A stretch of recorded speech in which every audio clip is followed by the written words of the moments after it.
Hey, it's been something of a week. On our plate for this week, we got all the details on Ghost of Yotei's Legends. A la, is that, was that racist? A la the multiplayer mode. That's what I meant to say. Dropping tomorrow. The internet was wrong about Marathon. Slay the Spire 2 has been slaying Steam, and Sony is done with PC support. Well, kind of. All this and more in this episode of Press X Start Gamers Digest. Oh, Lord.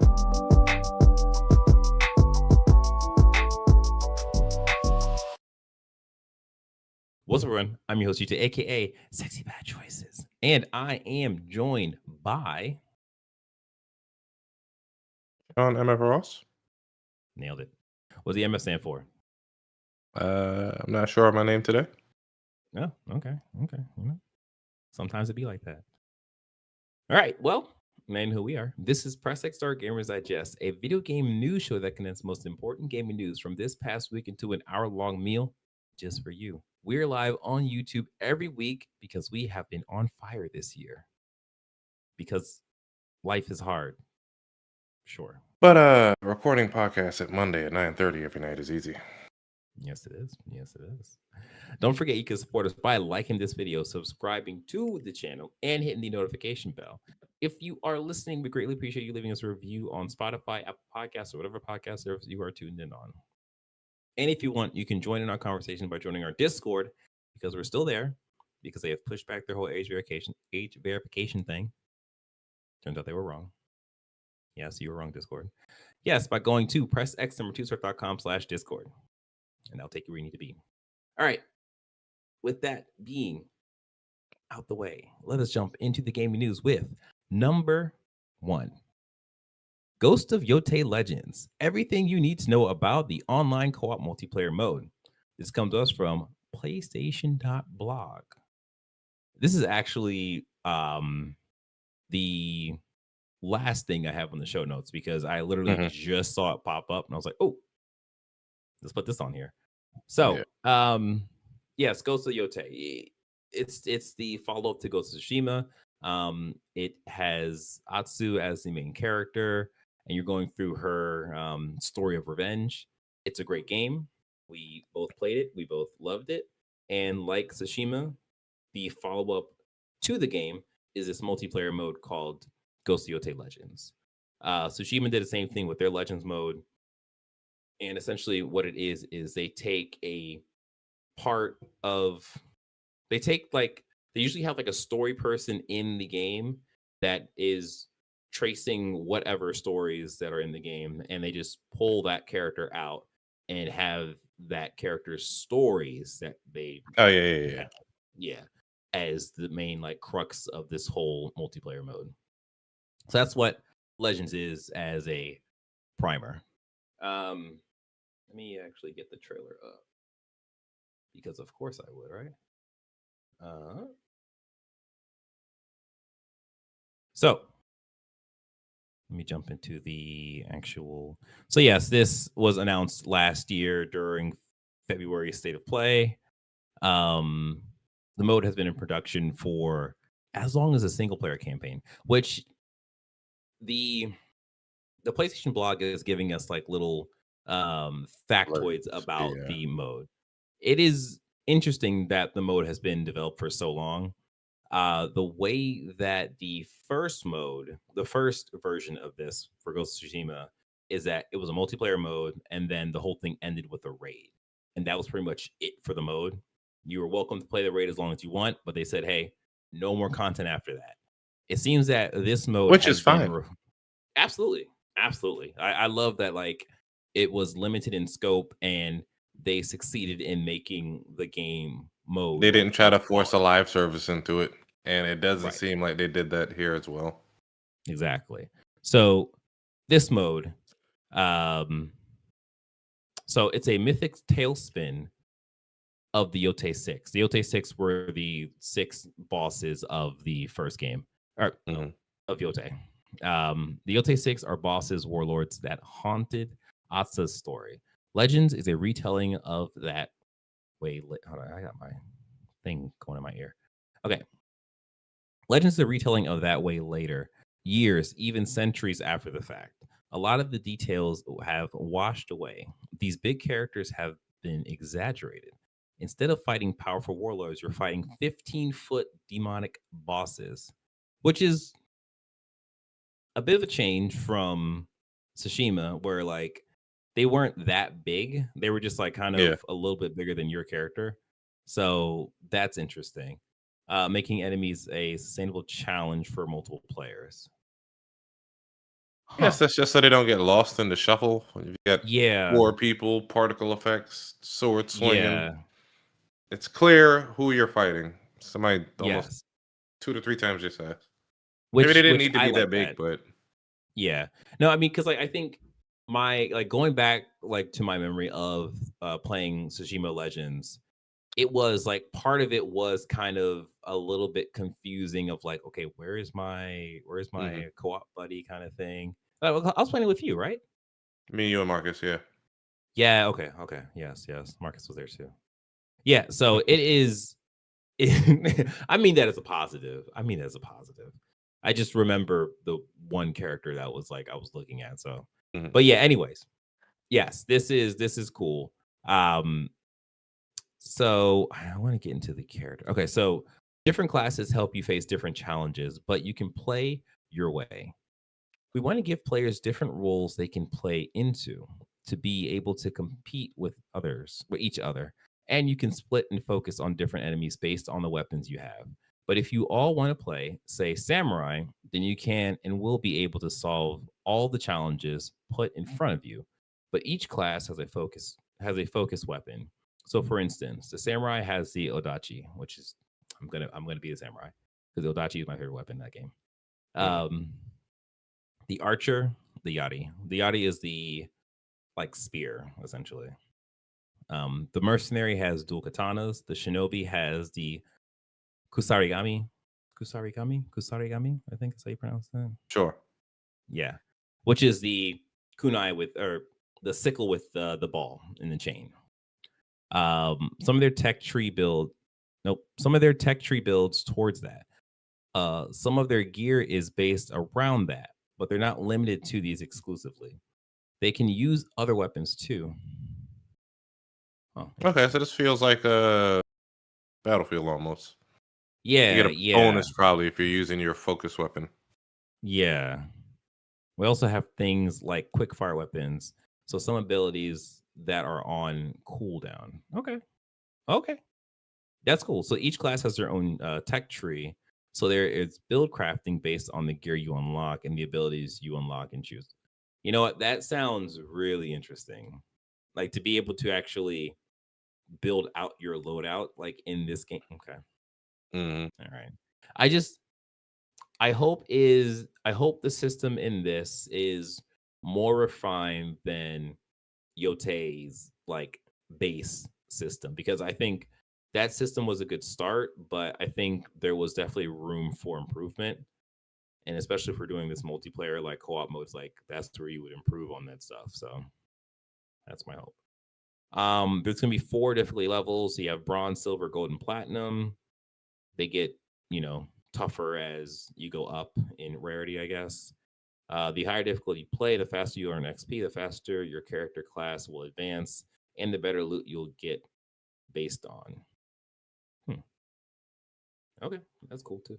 Um, and then there's going to be cosmetics. That's going to be, I guess, the reward for completing these challenges, Yeah. which I think is cool. It doesn't even be more than that. Like, this is just a mode. It's a free mode as well, so that makes sense. And then there's a raid at the end. As I said with Tsushima Legends, they ended that with a raid that came a little bit after the game launched. So I don't know if they're going to do the same tactic here or if it's just going to be the raid's going to be available for everybody day one. Um, the only thing Mhm. about the raid is that you need 4 people. So, and you cannot win without 4 people. So that's going to be They're a probably thing gonna have of, some type of triggers or something that you gotta do. yeah. And like I loved my time with Tsushima Legends, but I didn't play enough of it to get to the raid. So Yeah. I am hoping that that will change come this one, but we will see. So yeah, I mean that's kind of it. The rest of the information is kind of just, Oh, so the in Tsushima Legends, the lobby was a 2D menu, whereas in Yōtei Legends, the lobby is going to be a place where you can walk around. So you'll have opportunities to play the coin flicking game against your, the people that you're going to be joining up on in the Zeni Hajiki game. Yep. And then you can also do the Bamboo Strike score challenge stuff, which is cool. So yeah, this is looking like it's going to be a good amount of content for a free mode. Like, what's your excitement level for this, Sean? Let's see. I'd put this at like a 7 or 8. Yeah. I'll probably dabble in it. I'm almost done with Yakuza Kiwami 3. Mm-hmm. Mm-hmm. Um, it's between Yōtei Legends and probably going back to Death Stranding. So I mean, I got something to do. Oh yeah, Death Strand. Oh man, I forgot you didn't beat that. Yeah. Yeah, I'm gonna be all over this. Like, I am currently playing Pokemon Pokopia, and I enjoy that game, but I realize that I cannot play that game by itself because it is a very like cozy game, but Mm. it just I need to like trace it with another game, or I need to like it needs to be a companion to another game that is more like action oriented. And like I've been following all this stuff with Marathon. I'm just like, dang, I probably should have got Marathon first and then got Pokopia. But I'm waiting on Marathon to see if it like survives the initial hype train kind of thing. But seeing how this comes out tomorrow, I'm just like, all right, well, cool. I'm gonna be on this. This is gonna be my like number one game, and then I can bounce off of this to Pokopia. So you want Marathon? Yeah, I think like I the time that I've played with Marathon, like especially the server slam, I liked it enough to like want to play it more to like figure it out more. Where it's like the time that I play with Arc Raiders, I liked it, but I don't think I like the systems at play enough to like want to figure it out more. Also, I feel like I played a lot of the Arc Raiders beta. So I have like a really good idea of like how that game works. Whereas like I Well, didn't I mean, play we weren't enough. playing it correctly though. We were attacking Well, yeah. But Ark I'm with like like in the terms of weakest like the guns.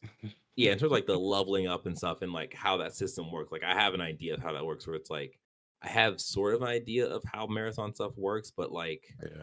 the server slam basically gave me a deeper look of like, oh, how the factions work. And like when you unlock stuff in the factions, Hmm? you get upgrades. And like basically it's like, oh, there's more going on here. That I'm just like, oh, this is interesting. But it is a thing of I am being cautiously optimistic on that game because I am looking at the Steam numbers and I'm like, Steam numbers are good, but like, I don't think they're that great. So it's been a whole thing. But Yeah. since we're already here, speaking of Marathon, number 2, Marathon is already the top selling new game on Steam, dethroning Mhm. Resident Evil Requiem. This comes to us from Games Radar. So this is sort of an old title or an old article because Marathon's out already, right? So Yep. yes, Marathon has been successful in some avenue. I think this is great for Marathon. I'm a little confused because it as this article says, it's the top selling new game on Steam.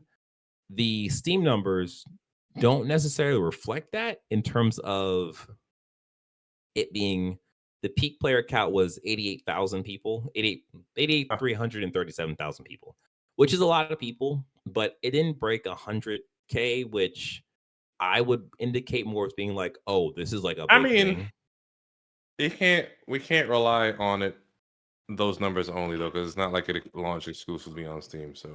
So that's the thing. Like that's where I'm gonna kind of get at, because it's like the numbers on Steam is like okay in terms Mhm. of being 88K, but this is Bungie, and Bungie, the last thing they did was Destiny. And Destiny was primarily a console game.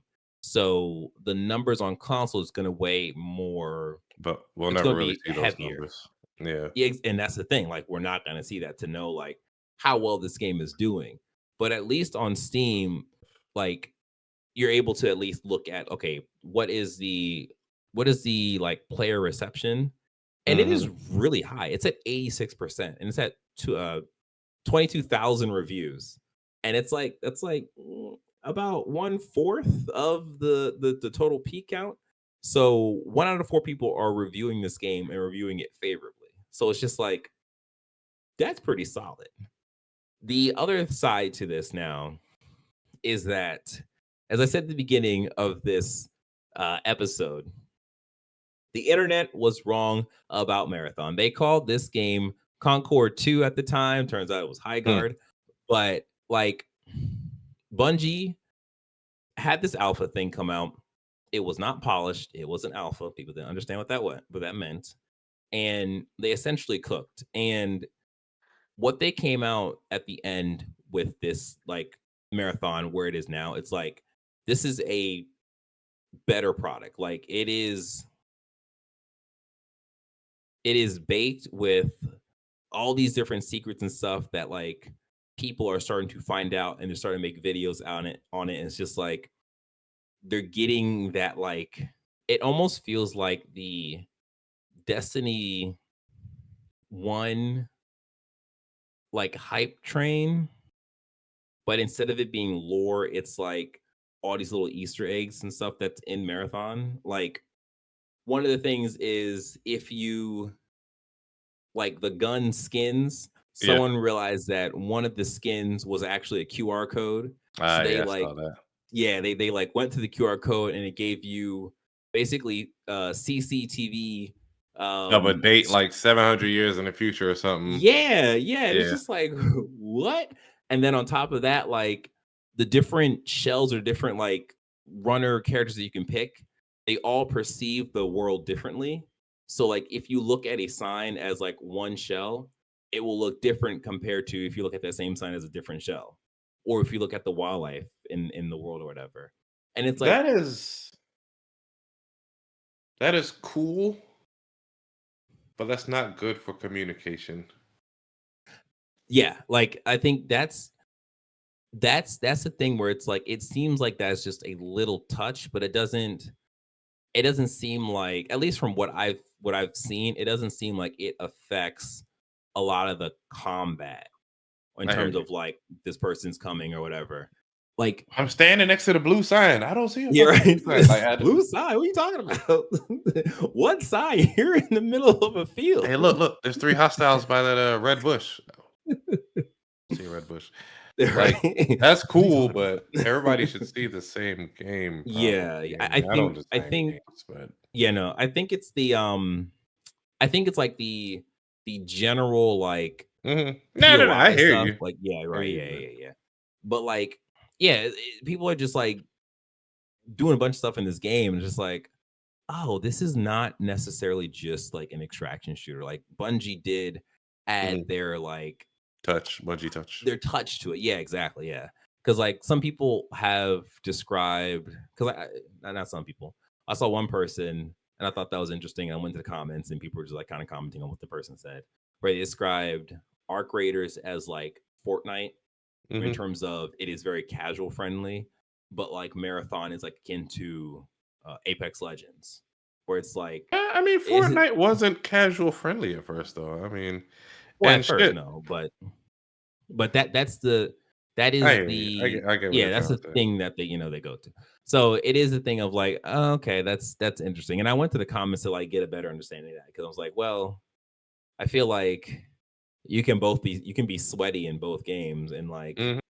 not necessarily if you just kind of Arc is try what not you to make it, though. engage. Yeah, exactly. Yeah. So Okay. yeah, like Marathon seems to be doing good right now, but it's not. I don't think it's anywhere near as big as Bungie wants it to be right now. But the The the thing, Battlefield to Embark's Call of Duty, that is our creators. okay, yeah, like the the thing that people are worried about, people who are supporting Marathon are worrying about is like, will Sony look at this as a success, or will they follow suit with their other, I guess, live service stuff? I guess Concord, and like, shut this down in like a month or two when the hype dies down. I don't. I think to answer that question, I think Marathon is probably good for a bit because all this stuff is leading up to a raid kind of thing.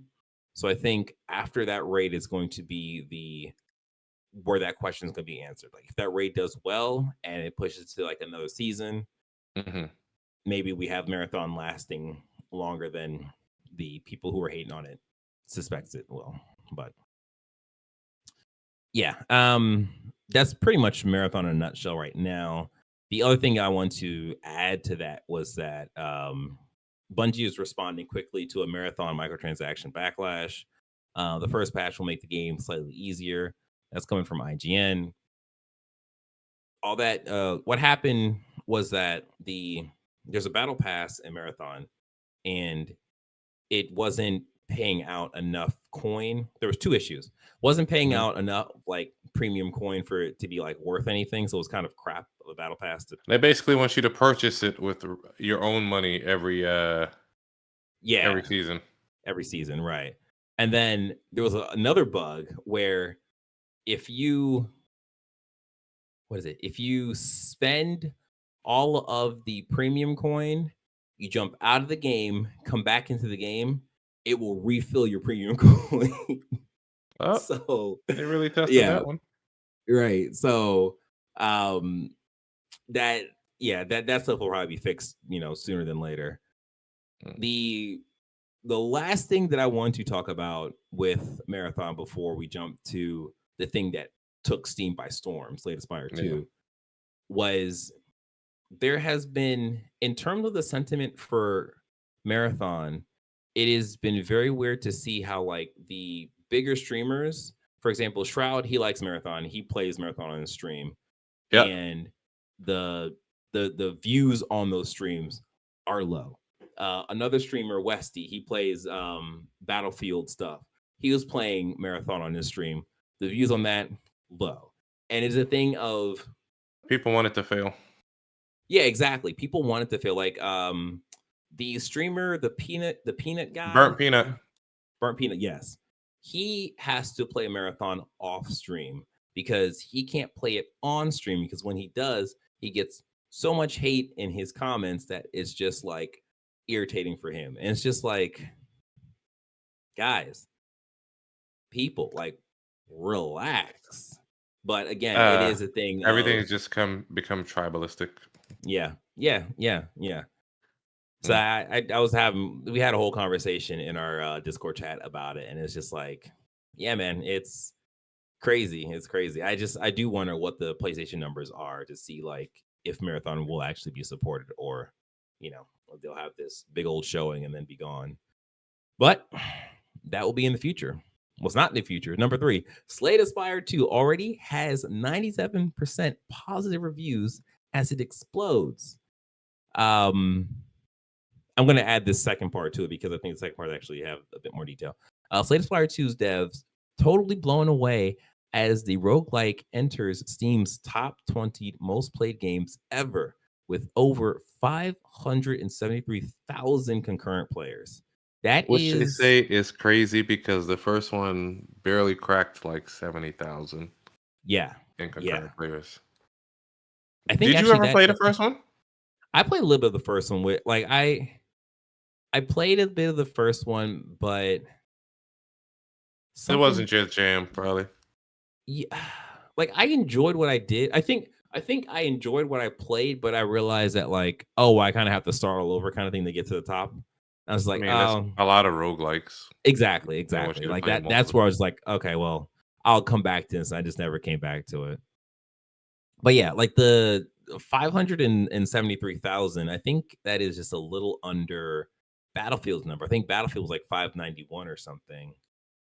But yeah, that's insane. Like that is crazy numbers. I bet that's what Marathon won.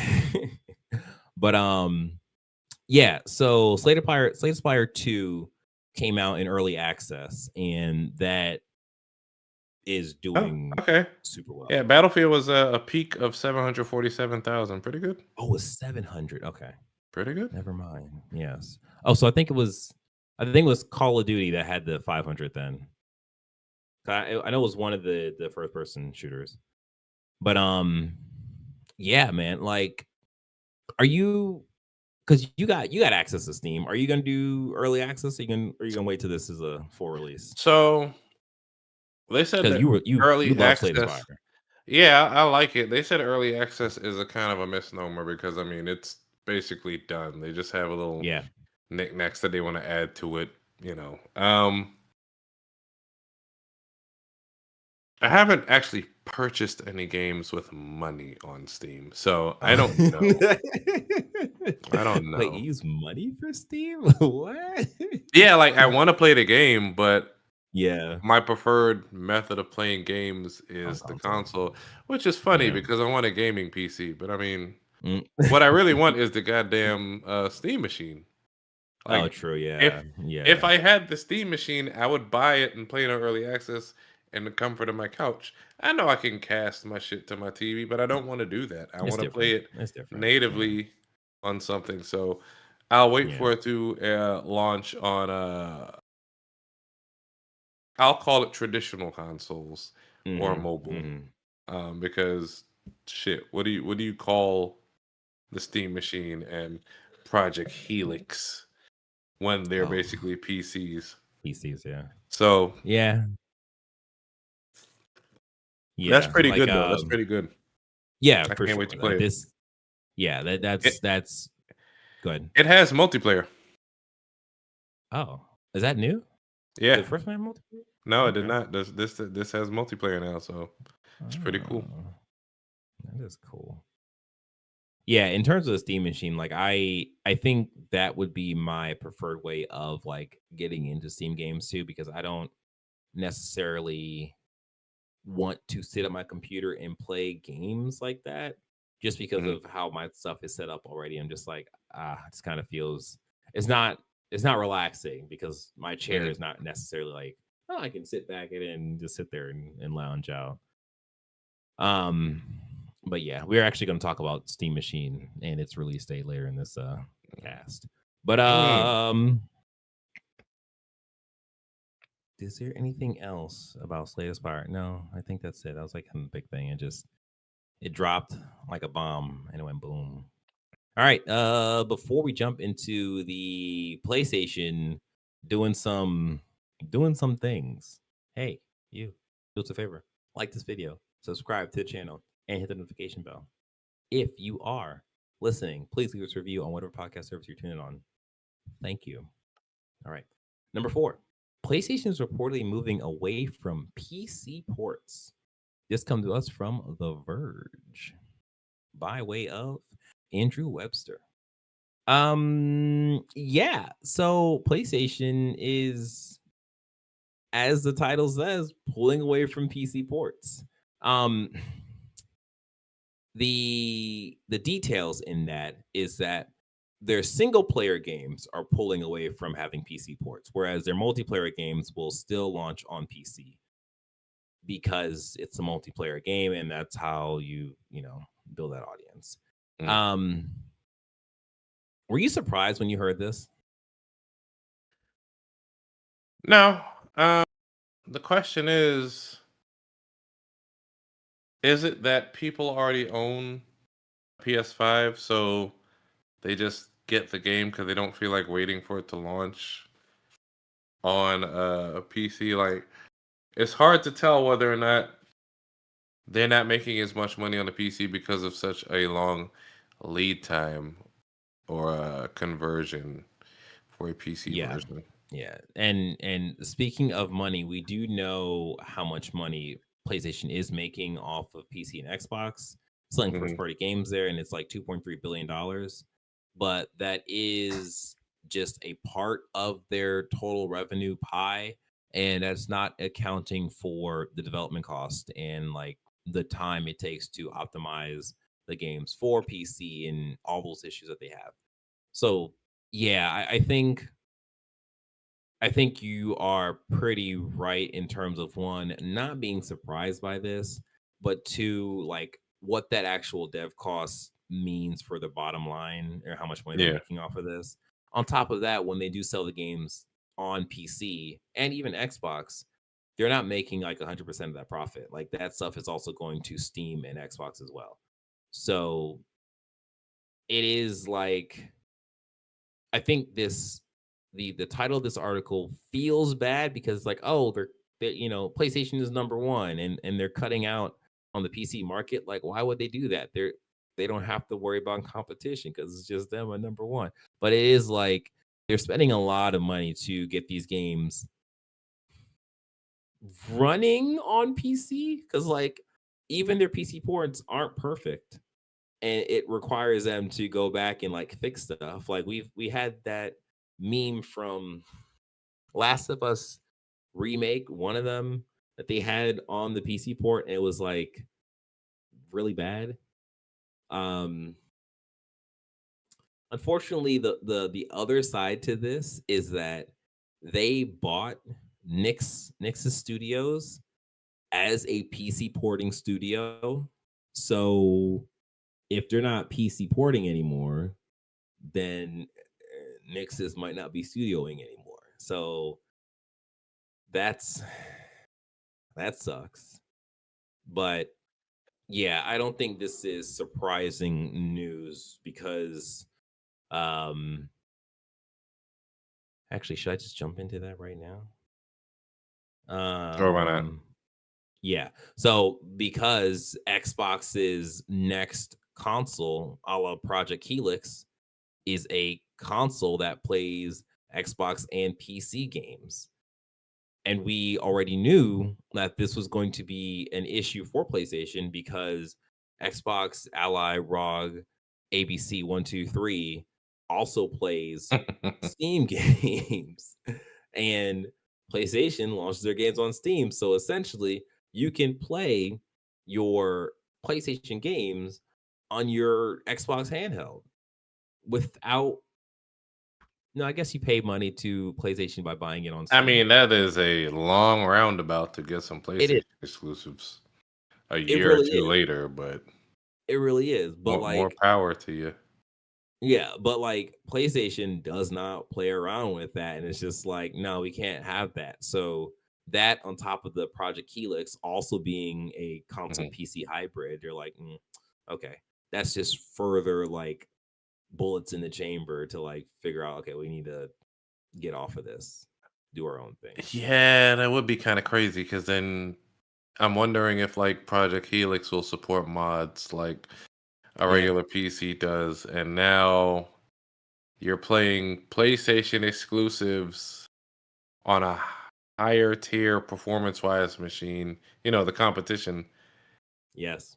You- Yeah. You're playing it at a higher res, probably higher frames per second, and you're playing it modded. And you got people playing plain old vanilla exclusives over here on the Hmm. PlayStation. It makes sense. Yeah. I know a lot It of does people feel are bad. really pissed off at the decision online, but Yeah. never But I listen mean, to the like, customer. it is a thing of because Xbox has changed hands, for lack of better words, we don't know what their strategy is going to be going forward, yet, like concrete wise, right? Hmm. Um, I don't remember her name, but the new lady in charge, Ashley Sharma. there we go, yes. Um, she mentioned how she wanted Xbox to come back. We don't know if that means like Xbox has an exclusive platform to come back. We don't even know how that's going to affect Game Pass, but that stuff is going to be up in the air and they have to figure that out. So PlayStation doesn't seem like they're even giving that stuff a chance. But since we're on Xbox, we're just going to do this Xbox news and jump back to PlayStation.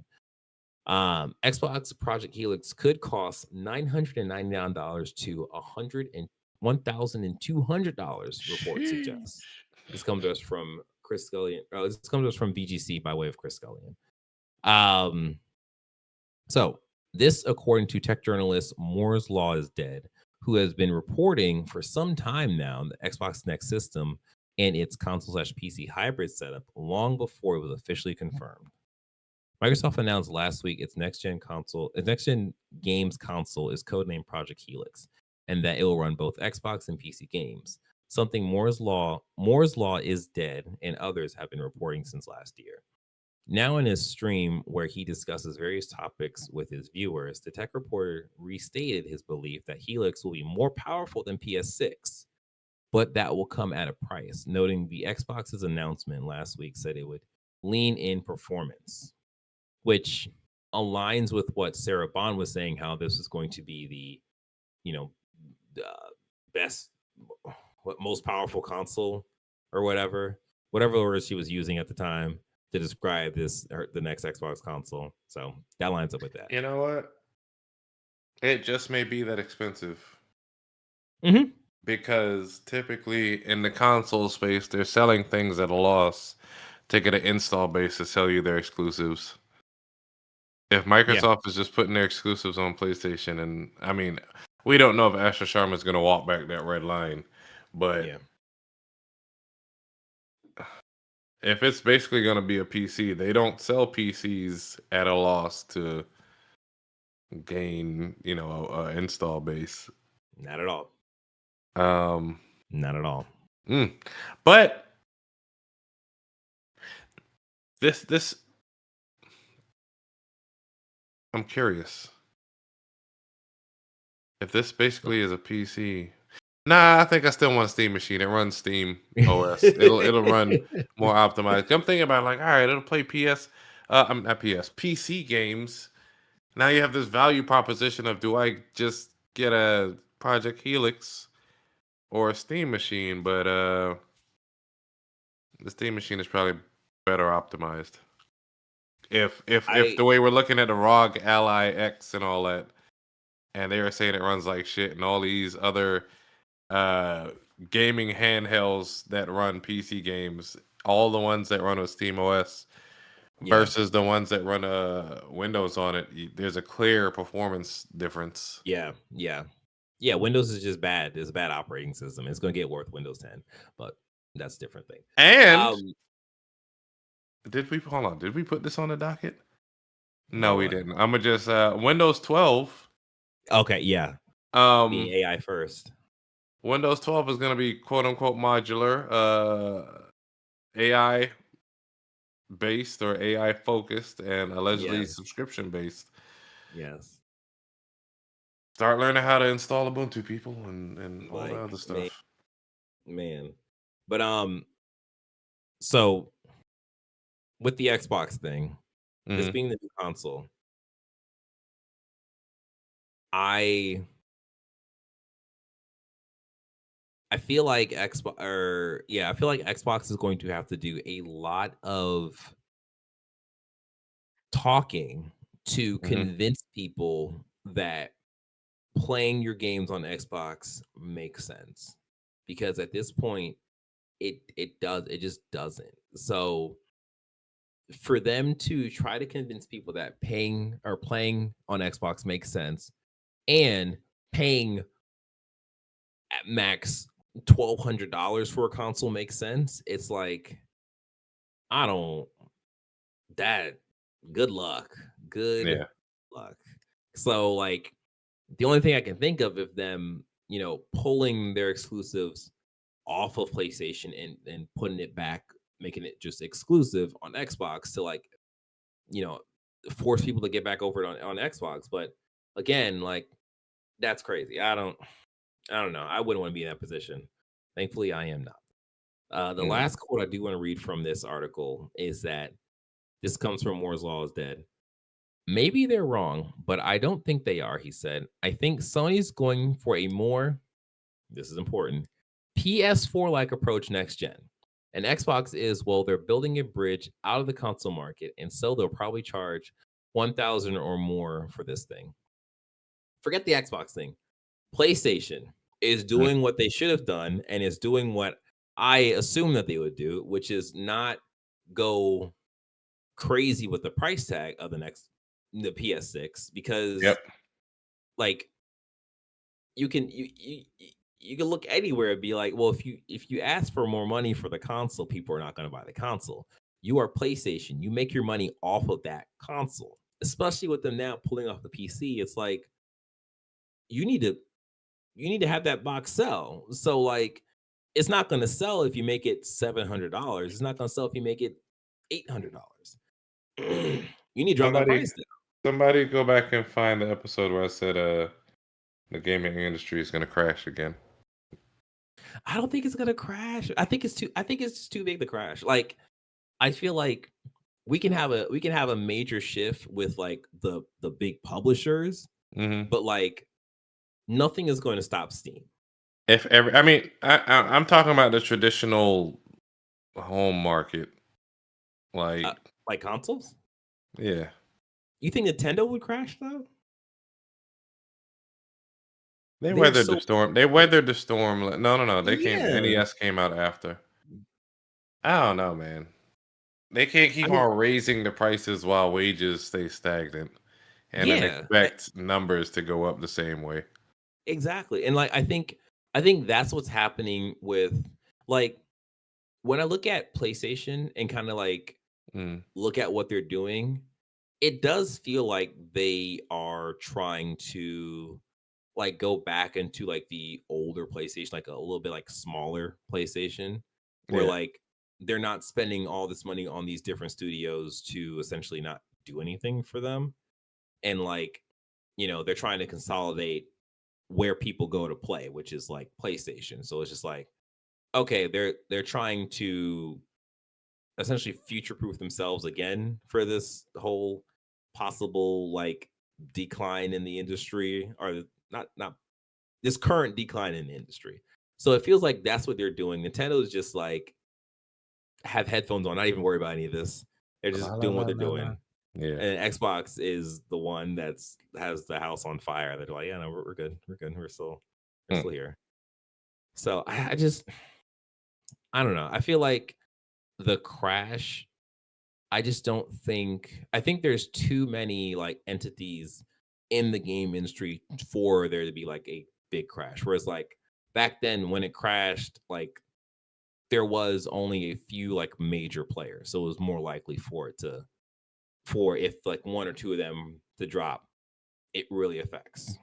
But I don't know. We'll see. I don't know. We'll see. Yeah, we'll see. Oh yes, the other PlayStation thing, number, I don't know, 5 or 6, whatever, if you're counting. Sony's PlayStation Store has been testing dynamic pricing on games.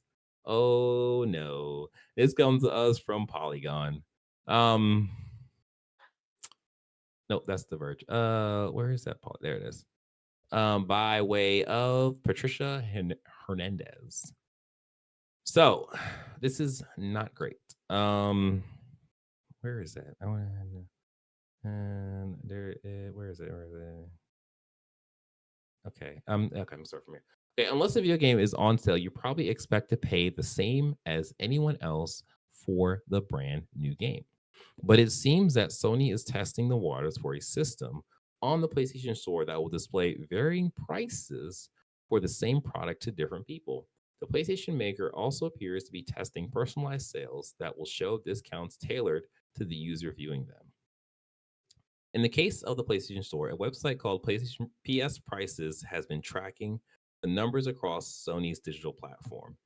In an update on its research, the website said it had detected unusual offer structures containing experiment identifiers while monitoring the PlayStation Store's API responses. Sony did not immediately respond to a request for comment regarding PS Prices report. I blame you, BJ. The digital future. You and Jordan. Oh yeah. So This is not great. This is I used to not buy a great. majority of my games physical. Yeah, I mean, I did too. At some point, You didn't even want the physical PS5. I forced you to get that. You're right. I didn't. That's a disk drive. What do you need a disk drive for? Mm. But yeah, this is not where it's at. PlayStation, hey, this is an experiment, right? So you could totally just not do this because it's not gonna work. All you're gonna do is make people despise Yep. your discounts essentially because they're gonna know I'm not getting the proper discounts because I'm black or something. We don't want that. You don't want that issue. So like, No, just don't do this. it is what it is. That's fine. Yeah. Moving on. Yeah. Number 7. Oh, pour one out. This is terrible. So, Nagoshi Studios reported facing closure after NetEase pulls Gang of Dragon funding. This comes to us from VGC by way of Andy Robinson. Oh, I should have pulled up this trailer. Dang. This shit looks so fire. Yeah. So this was the new studio founded by Yakuza series creator Toshihiro Nagoshi. Yeah, and they had a trailer on. Actually, go ahead, take this, and I'm going to find the trailer because that trailer was dope. Okay, so according to Bloomberg, employees of Nagoshi Studio were told on Friday that NetEase intended to cut off funding for Gang of Dragon, which was announced at the Game Awards just 3 months ago. This coming May. I don't know why they wrote it like that. NetEase allegedly made the decision after discovering that the project needed an additional 7 billion yen or 44.4 million in USD and funding to reach completion. Nagoshi is said to be seeking additional funding to continue developing the project, but he has had no success so far. Neither NetEase nor Nagoshi Studio has responded to claims. They said in December, which was around Game Awards, that they were deep into development, and it was gonna. I'm not even gonna mess his name up. Madong Sok. He was in Train to Busan and Marvel's Eternals. I didn't see the Outlaws. Okay. This game certainly looked interesting, but apparently people are saying it has been in development for the past 5 years, and them needing almost 50 million more is ridiculous. So, that's rough. It did look. Yeah. I can see where the money was going though, because this looked photorealistic. Like, yeah. The graphics look good on Like a Dragon. This looked like shit. I don't even know what to compare this to. This looked really. I would say it looks better than Like a Dragon. Like no, looked... it did. I'm okay. concurring. I'm trying to think of a game that this would even compare to. This looked like hyper photorealistic, like fucking Horizon or Death Stranding, like or even a notch above that. Like this looked to be I would compare it with Death Stranding in terms of the character models. Yeah. Yeah, this looked to be fully utilizing the power of, I'm guessing, the PlayStation, Xbox Series X. Pour one out, like you said. Hopefully they get funding, but unfortunately, everybody wants to pour money into gambling, into hoping that they hit with the next live service game. So, or AI. Which is crazy because you got stuff like Stellar Blade and Black Myth Wukong that are proving that single player games can still sell. I think this would have sold had they promoted it well enough, but such is life. Hopefully he does get some type of funding or releases something of this. Maybe he has to pare down the scope, but that's rough. Like, I would, because Like a Dragon is on Xbox, right? Yep. Dang, let's say this could be a good get for like Xbox, but again, they're going through their own stuff, so spending money might not be in their cards. I mean, even like PlayStation, which is crazy because Broham, you came from RGG Studio, who are very efficient at developing Yeah. shit. Yeah. What the fuck were you doing here? What did you learn from there? You learned the wrong thing, honestly. But all right, Jeez. whatever. Yeah. Yeah, that sucks. That's really unfortunate. Like it had a really good showing at the Game Awards and it got a lot of hype and it's just Yeah. like they can't do anything with it because of NetEase and being reckless with their money or whatever. Go All partner right. up with RGG. Hey guys, I got an idea for a game. You wanna help out? I guess. Oh man. All right. Let's do the quick hits because we have a couple of them. Then we can talk about the games we've Mhm. been playing. Number 8, Pokemon Pokopia physical edition price raised to $80. Hey, dynamic pricing, you know what I mean? On No, Amazon. it's still 70. Is it okay? Okay, cool, I'll cool. click what they're more than likely seeing is people selling their copies for more. So I literally clicked on it and it's Ew. All right. Well, then that's not even a story then. Number yeah. 9, Arc Raiders was recording private Discord DMs in plain text. Engineer claims in report on serious privacy and security violations, with prompted a hasty hotfix from Embark. That comes to us from the Games Radar. So yes, that good job on them. They fixed it as soon as they figured out that was a problem. Mhm. Number 10, Crimson Desert Crimson Desert devs sick of having to repeatedly deny hiding console footage as some fear another Cyberpunk console launch Hmm. Mhm. situation. This is from IGN. I'm gonna be real. I am excited for Crimson Desert When does it come out? next week, and they Oh, haven't okay. showed the PlayStation footage yet. Sean, this could be a Cyberpunk situation.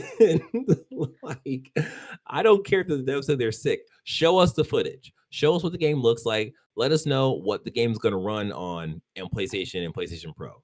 Like, let us know the game comes out next week. Like, what are you doing? Anyway, so that's another game where like I'm excited, but I'm very cautious Mhm. of that game because that game looks like a everything game. And usually these everything games don't go well. But the game looks great and it looks like it's going well. So I don't know. I have no idea. What I do know is number 11, Valve says it still plans to ship the Steam machine in 2026. That comes from The Verge. We'll see what that price tag is going to be like because I think RAM's not going to be cheap. Mm. So yeah, we'll see. I And then don't number I 12. mean, people just rolling it back. People don't have to pre-order Crimson Oh yeah, Desert. A sure. lot of people are bitching that Oh, they haven't pre-ordered it because, they haven't shown console footage yet. You don't have to pre-order things. no, you don't. Do Yeah. what DJ does. Exactly. Pre-order it at 11:59.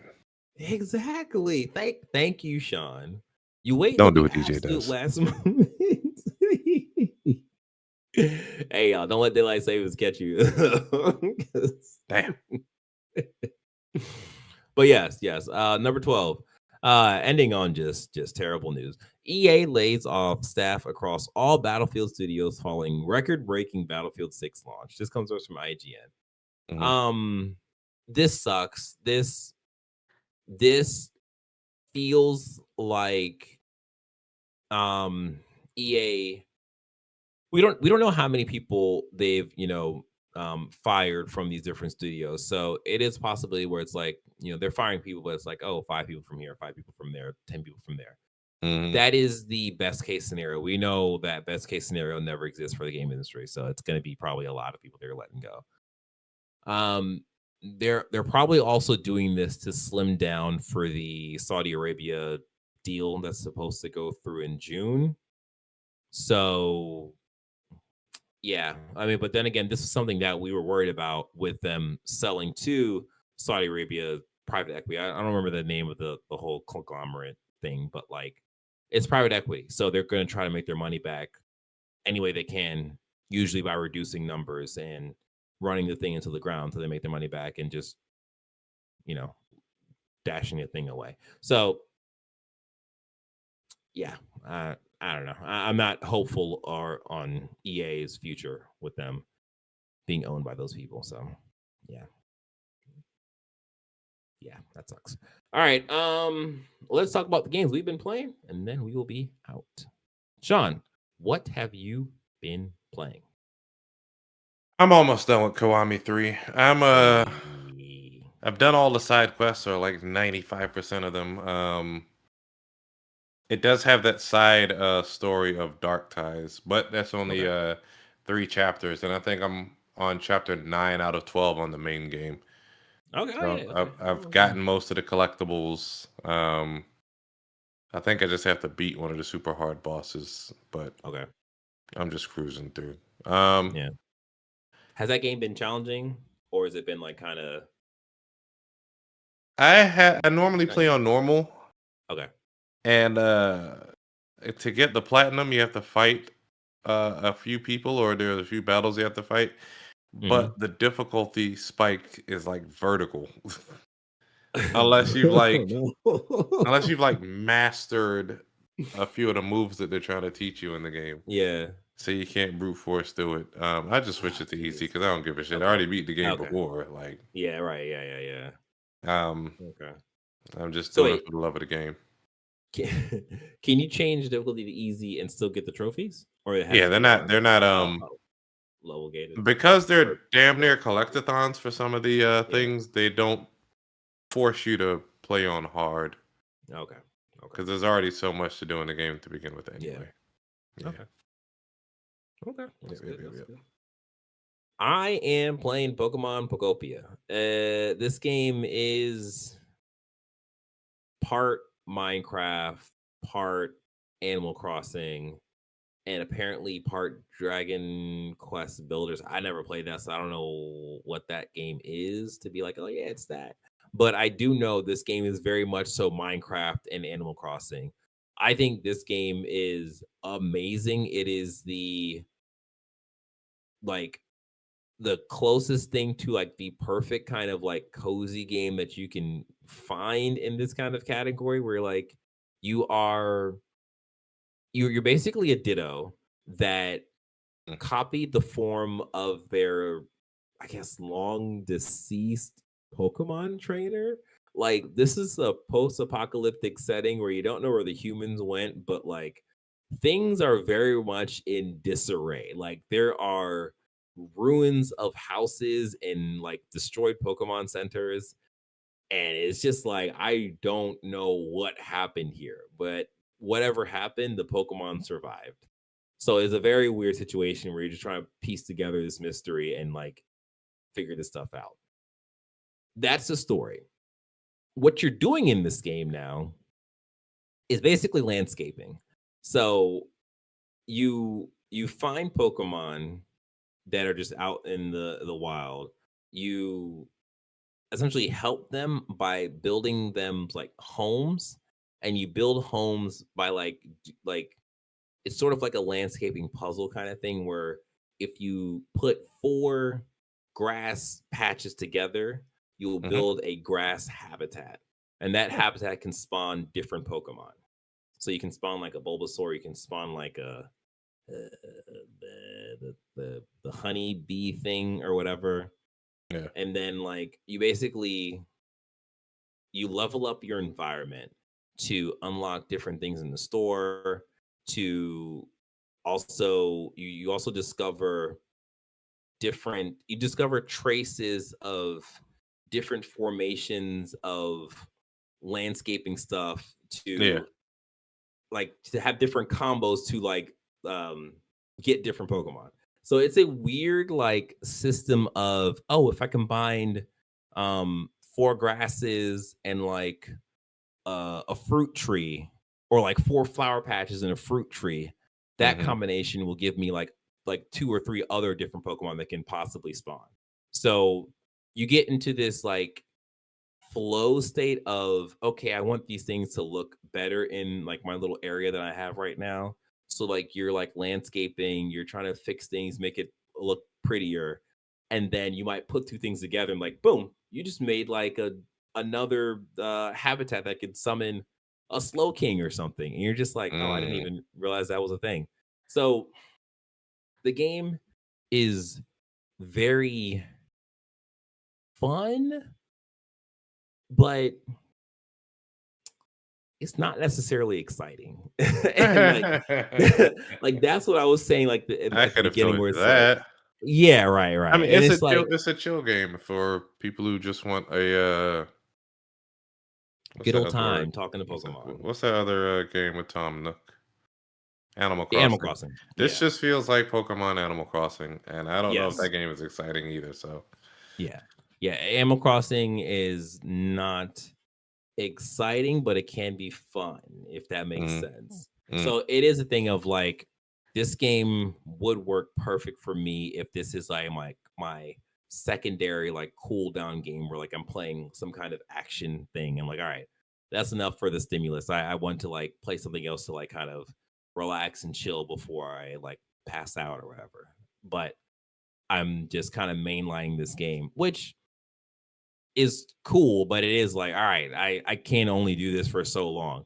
On top of that, when you build stuff in game, it it goes off of your actual like game clock. So, yeah, for example, I have my Pokemon building a Poke Center, but that Poke Center is not going to be done until tomorrow because I finally collected all this material and stuff needed to like rebuild the Pokemon Center. So I have to wait until tomorrow for it to be built. So it's like, okay, well, I can go do other stuff, but it is like, all right, well, I guess I could probably speed up the game clock. I'm mm. not. I'm not going to do that. I'm not that desperate. I can wait. It's okay. But yeah, the game is good. The game is fun, and it's As you long know as you it, like it it. it yeah it's blowing up because people are just like, oh my god, this is already the best rated Pokemon game, which is weird to say because it's not like a battler, it's a spin-off, but The hell? that's where we are. That's where we are. All right. Yeah. But yeah, that's Pokemon Pokopia. Um get it if you want to chill out and have a Squirtle, Bulbasaur, and Charmander follow you to I don't know, build something, build a house or something. I don't know. That's where we are, guys. All right. That's it. That's it for the episode. We've done it. We've talked a lot. We've hit everything that we needed to hit. And then tomorrow goes to Yōtei Legends is going to come out, and then that's going to be like the big thing. And then all of this is going to be for naught. Yeah. But that's okay because we have the episode next week to talk about stuff. Every week, we'll do it. All right. This has been an episode of Press X Arguments Digest. We hope you enjoy this episode right now as much as we enjoy making it. Don't forget to like this video, subscribe to the channel, hit the notification bell. If you are listening, please leave us a review on whatever podcast service you're tuned in on. We appreciate it. And we say thanks in advance. All right. Peace. Take care. Yeah. Bye.